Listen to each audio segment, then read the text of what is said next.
ഇടയ്ക്ക് ഒരു ഗോസിപ്പാണോ എന്താന്നറിയില്ല, ചെറുതായിട്ടൊന്ന് കേട്ടതാ, വീണ്ടും ഒരു കല്യാണത്തിലേക്ക് എത്തുന്നു. കല്യാണം കേട്ടപ്പോ ഉള്ളൊരു നാണം കണ്ടില്ലേ കൊച്ചു കള്ളി. അല്ലെങ്കിൽ അങ്ങനെ നോക്കുന്നു എന്നുള്ള കാര്യം ആണോ?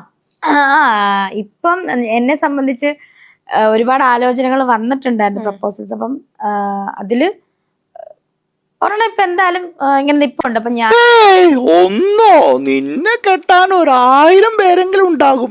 നീ ലോകോത്തര സെലിബ്രിറ്റി അല്ലേ? അദ്ദേഹത്തോട് പറഞ്ഞത് എന്റെ മക്കളെ എന്തായാലും നോക്കണം, അങ്ങനെയുള്ളവരെ മാത്രമേ ഞാൻ അംഗീകരിക്കത്തുള്ളൂ കല്യാണം. ഇപ്പൊ നിന്റെ മടിയിലിരിക്കുന്ന കൊച്ചിനെ നോക്കാൻ പറയല്ലേ. പിന്നെ ഇപ്പം കല്യാണം കഴിക്കാമെന്ന് ഞാൻ ആർക്കും വാക്ക് കൊടുത്തിട്ടില്ല, ആരോടും പറഞ്ഞിട്ടില്ല. അവരൊരു ഇഷ്ടം വന്ന് പറഞ്ഞു, നമുക്ക് നോക്കാം, മുന്നോട്ട് നോക്കാം.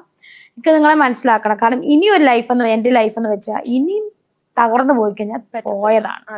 അതിപ്പോ നിന്നെ കെട്ടുന്നവരുടെ കാര്യവും കണക്കാ. അത് അവരാലോചിച്ച അവർക്ക് നല്ലത്. തിരിച്ചറിവ് കൊടുക്കണേ എന്റെ ഭഗവാനേ. ഇനിയൊന്നും തിരിച്ചു വരവ് എന്റെ ജന്മത്തിൽ നടക്കൂല. തിരിച്ചറിവൊക്കെ നല്ലതാ, തിരിച്ചറിവില്ലാതെ പോയതാ നിനക്ക് പലതും വിനയായത്. ഞാൻ ഓക്കെ ആണോന്ന് ചോദിച്ചാൽ ഓക്കെ അല്ല, എന്തെങ്കിലും സംസാരിച്ചോണ്ടിരിക്കുകയാണ്. അവളെപ്പറ്റി എനിക്ക് കൂടുതലൊന്നും അറിയില്ല, സംസാരിച്ചോണ്ടിരിക്കുകയാണ്. ഞാൻ എന്തായാലും പറഞ്ഞ എന്റെ കുഞ്ഞുങ്ങളെ സ്വന്തം കുഞ്ഞുങ്ങളെ പോലെ നോക്കുക, അങ്ങനെ പറഞ്ഞു. അങ്ങനെ അംഗീകരിക്കുന്ന ആള് പിന്നെ അതുപോലെ സുധിച്ചേട്ടൻ. നാഴേക്ക് 40 വട്ടം ചുജിച്ചേട്ടൻ എന്ന് പറഞ്ഞ് അയാളുടെ ഉള്ള വില കളയല്ലേ നീ. അപ്പം എനിക്ക് എപ്പോഴും സുധിച്ചേട്ടൻ എപ്പോഴും എന്റെ മനസ്സിലുണ്ട്. എനിക്കിപ്പോ അദ്ദേഹത്തെ പറ്റി ഇത് തന്നെ എഴുതിയേക്കുന്നത് കൊണ്ടാണ്. അപ്പം അതൊക്കെ അംഗീകരിക്കുന്ന ഒരാളാവണം.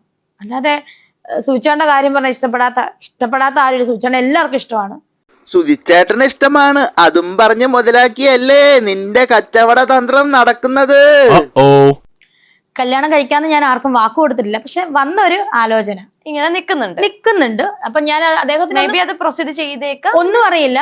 ഈ മതിലും പുറത്തിരിക്കുന്ന തേങ്ങ പോലെ. അതെ, രേണു എന്ന തേങ്ങ ഇനി ഏത് ഹതഭാഗ്യന്റെ തലയിലേക്കാണാവോ വീഴാനിരിക്കുന്നത്.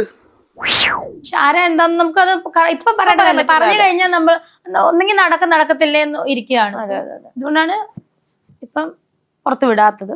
എന്തായാലും എന്നെ നോക്കണം എന്ന് ഞാൻ ഒരിക്കലും അദ്ദേഹത്തോട് പറഞ്ഞിട്ടില്ല.